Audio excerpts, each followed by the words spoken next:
Obesity is the most common nutritional disorders encountered in pet animals, that is dog and cats, and that is how it prompted me to prepare a presentation on obesity in dogs and cats and the dietary aspects of weight management in these pet animals. When we talk of obesity, the prevalence of obesity has been assessed in various parts of world, and the last 15 years data, several countries have indicated the prevalence to be ranging from 15 to 65%. That means in many of the countries the obesity is more prevalent, whereas in India there is only single study from Ludhiana which indicates the prevalence of obesity to the extent of 15%. To assess the obesity of these pet animals, the scientists have evolved a 9-point body condition score system and a subjective assessment of muscle condition score. The scientists estimate the target body weight assuming each body conditions on a 9-point scale above the target, and 1 represents 10% of current over body weight. For example, a dog or pet animal is weighing 9.1 kg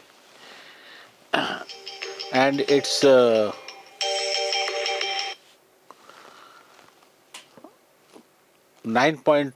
kg and its body condition score is 8 by 9, and suppose the target weight is 5 by 9, then the pet is overweight by 30%. Alternatively, a practical online calculator is available to used for estimated target weight using different approaches. Means there are websites which indicate which have given the equations to work out what is the optimum weight and the body condition score. The after prevalence there comes the what are the consequences of obesity. First, in dogs there may be several metabolic abnormalities, endocrinopathies, orthopedic disorders like osteoarthritis, humeral condylar fractures, cranial cruciate ligament rupture, and intervertebral disc disease. Similarly, cardiorespiratory disease like tracheal wall collapse and several other types, and the affections of urogenital systems and the functional alterations like the joint disorders, respiratory compromises, like that. And similarly in cats also, the obesity results in several conditions including diabetes, and it may predispose the cats for various reproductive efficiency and diseases including dystocia. Obese cats are more likely to be concurrently diagnosed with unspecified dermatopathy, several allergic skin conditions. So, overall, we understand that if the pet animals are obese, then they may result in a good number of diseases. So, to address the obesity, we have to assess the pet animals' current as well as past diet, and for that we take the current diet and diet history to refine the energy balance. Obesity is the result of more energy intake by the pet animal as compared to its requirement. If and as a result, it results in overweight, and if a pet animal is overweight by 15 to 20%, we say that it is an obese pet. So the veterinarians, as a part of nutritional inquiry, we have to develop a, an inquiry and for obtaining in-depth studies. So different kinds of questions are phrased by the veterinarians to work out the history, and a history farm is developed so that we can know what are the probable reasons for the obesity of that particular animal. And then we have to address this condition by selecting optimum nutritional profile. So our intention is to reduce the calorie intake. Then for reducing the calorie, our prime importance is to reduce the calorie density of the diet, and for that Association of American Feed Control officials have developed several low calorie diets for canine and feline. Now, the different dietary aspects of weight management includes, there are two classes of nutrients, macronutrients and micronutrients. The macronutrients include protein, fat, carbohydrate, whereas micronutrients include addressing fiber, water and other additives in the diet. So in addition to decrease the calorie intake, it is important to consider the sources of these calories. Energy is derived from three macronutrients, that is protein, fat and carbohydrates.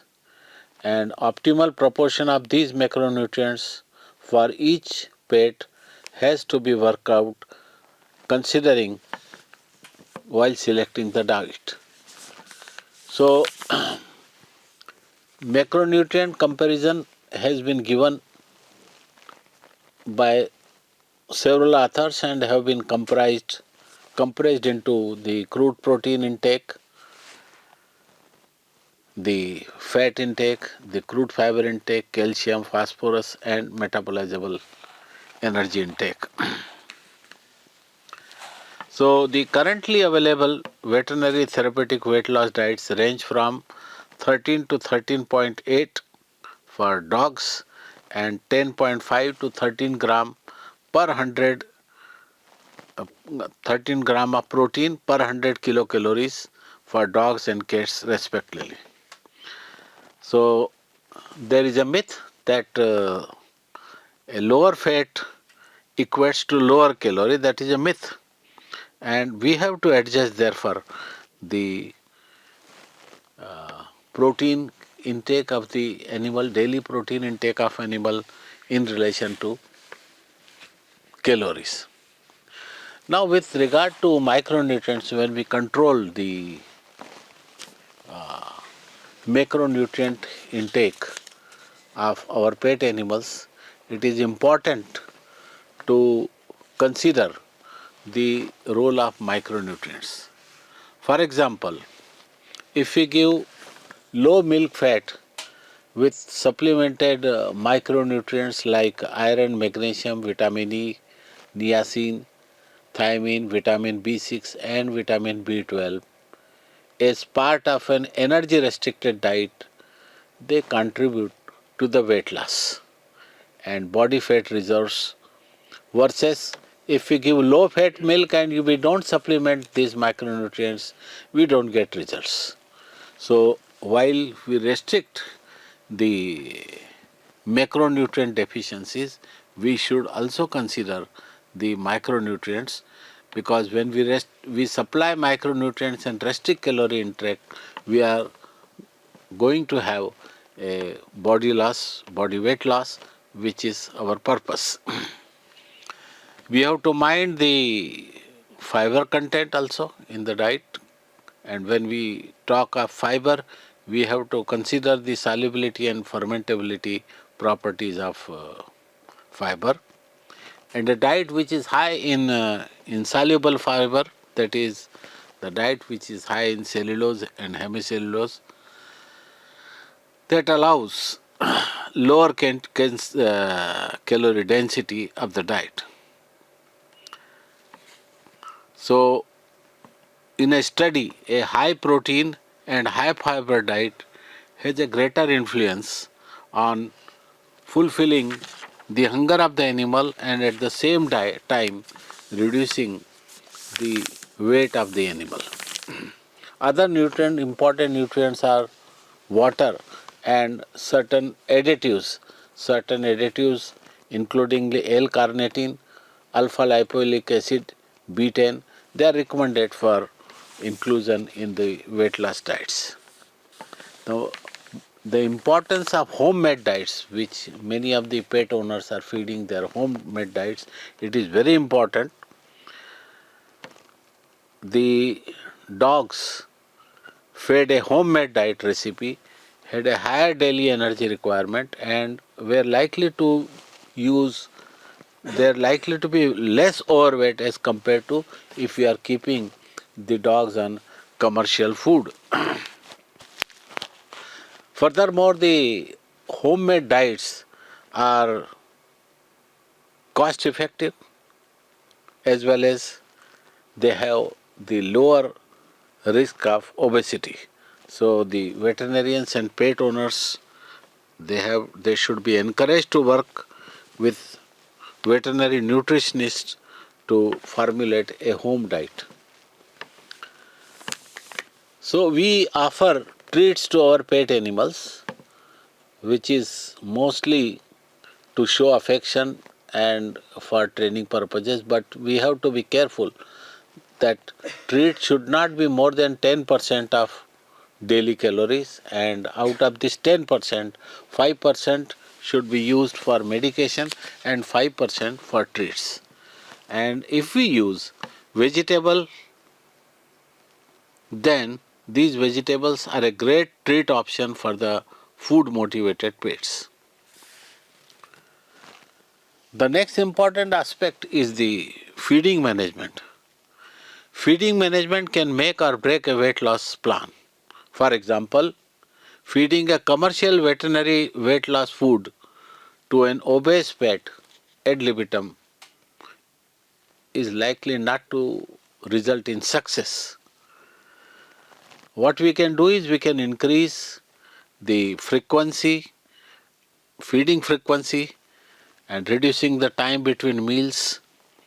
So that will improve the condition of the obese animal.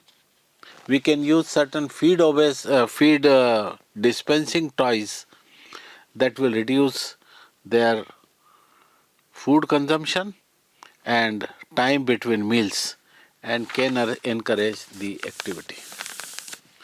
We have also to monitor the body weight, body condition score and muscle condition score every 2 to 4 weeks of our program.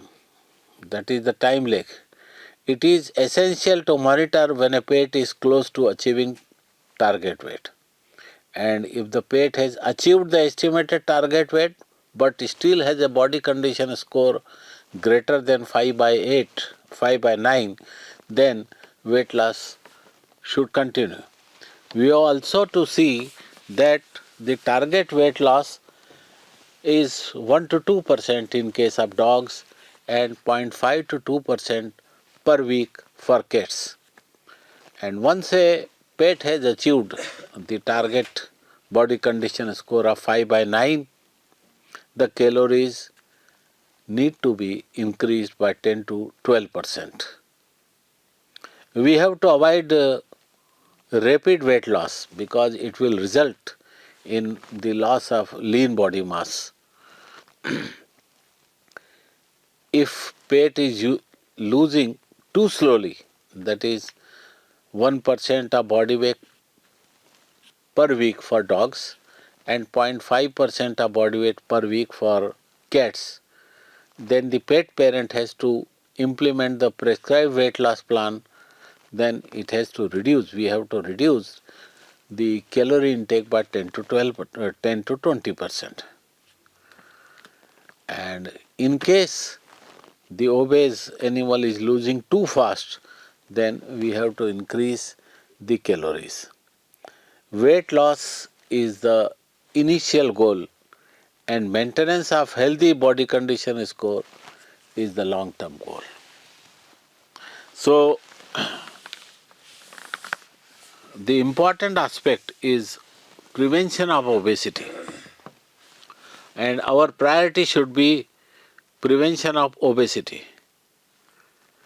It is easier to establish healthy habits early in a pet's life compared with disrupting habits that contribute to overweight or obesity. So the cats 5 years to 11 years old and dogs 6 to 19 years old are more likely to be overweight, this we have to understand, than the puppies, kittens and senior cats. We have also to mind that the neutered dogs, they require less energy as compared to the working or active dogs. So veterinarians should be discussing obesity prevention with the pet parents from the first visit. And obesity prevention through establishment of healthy habit may be most effective before a pet becomes an adult. Thank you.